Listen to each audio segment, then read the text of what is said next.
Hi everyone and welcome back. Conflicts are a natural part of our daily interactions, be it with our partner, children, boss, or parents. These disagreements can lead to a scene of misunderstandings that end up as feeling misunderstood and create stress and tension in our life. Each of us carries triggers that spark off these confrontations. It's almost inevitable. Research shows that each person has between 3 to 5 primary personal triggers that are responsible for approximately 90% of our arguments and hence 90% of our stress. In this video, I will share with you some methods and exercises that could change your reactions to these triggers and possibly even help you sidestep them altogether. Before we begin, ask yourself how you react to the following circumstances. Someone is late. Someone forgot to bring you something. Your kid didn't listen to you.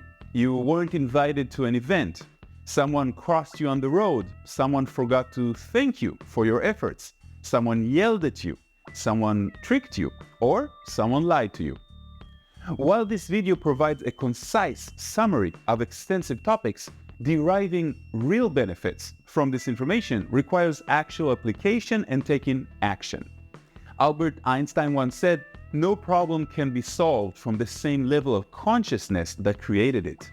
So, this content is for those who understand that they can't control others, but they can definitely control their responses to external events and challenges. Our journey will begin by addressing our triggers, analyzing from our perspective, then transitioning towards the other party. Lesson 1.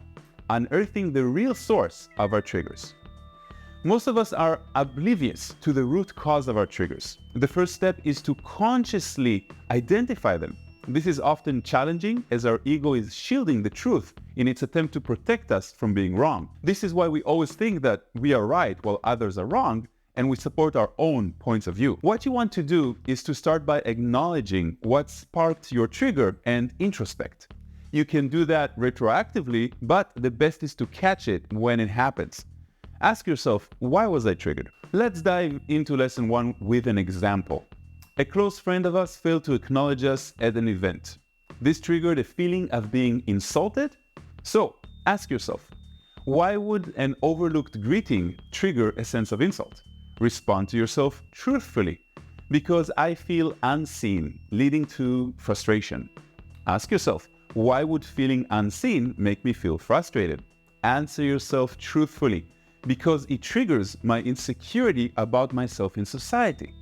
Ask yourself again, why do I feel insecure about myself in society? Answer truthfully. Maybe because I don't feel I was supported enough growing up. Let's stop there. You can go on to a point where the answer will stay the same and then you understand the true trigger.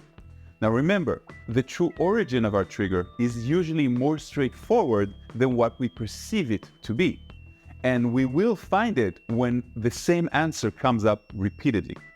Here we can see that not being supported at childhood triggered a feeling of being insulted from a friend that probably was just preoccupied with something else.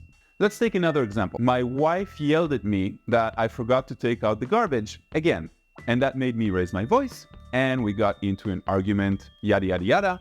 It made me feel mad and remorse at the same time. Ask yourself, why did I feel mad? Answer truthfully. Because I feel unappreciated by my wife and also because she was probably right. Ask yourself, why did you go into an argument because you felt unappreciated? Answer truthfully. Because I need external reinforcements, probably due to a lack of self-love. Ask yourself, why don't I love myself enough? Answer truthfully. Because I'm a perfectionist and I feel like I'm not good enough or doing good enough in my life. Stop there. We have uncovered the true trigger of feeling not good enough. It's not my wife, it's actually me. Now try to do this with yourself on occasion by analyzing things that triggered you in the past and reaching the revealed trigger point. Here are some of the basic revealed triggers you might find about yourself. I'm not good enough. I don't love myself, no one sees me, I am not understood in my environment. I feel like I don't belong here. I'm unpopular. I'm not safe. I'm rejected. I'm not important. I don't trust myself, and so many basic others. When you know yourself, you will be more content with yourself, and you won't be easily triggered by almost anything. Moving on to lesson 2. We can't change others, but we can differentiate between their and our own interpretations and facts. Tens of thousands of thoughts pass through our minds every day, shaping our interpretations of reality. We can't truly comprehend someone's interpretation due to our differences in beliefs, knowledge, and expressions. We can, however, stick to the facts. When facts are missing, ask for specific detail. Understand this. Many of our triggers originate from our misunderstandings. Increasing our awareness to differentiate fact from interpretation can shift our perspective. This will help us navigate our interactions more smoothly. Communicate using facts to reduce the chances of triggering yourself or others. Let's practice. You never act on your promises. My interpretation. We agreed to discuss this before anything. Fact. You never listened to me. My interpretation. Yesterday, when you picked me up from work, you hardly said a word to me. Fact. Lastly, lesson 3. Always end with a request. Without specifying what needs to change, a cycle of arguments will persist. Requesting something not only clarifies your intentions to others, but also improves your own understanding of your own needs. Like, I noticed that when I talk to Mike, it seems to annoy you a bit. What can I do to make you more confident in me? Or, darling, when I come back from work, I feel tired. Can you give me around 15 minutes before you ask me to do anything? So to recap our video.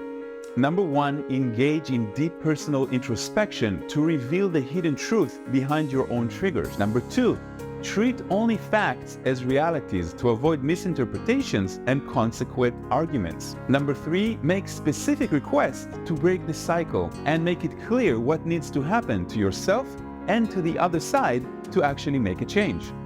Now, if you find this content valuable and want to dive deeper, drop me a comment and we can explore this subject further in subsequent videos. Now practice these principles and see how your life changes. For others open to exploration of the self, check out my workshops at Maor.com. Let's share the wisdom of effective communication and understanding with others.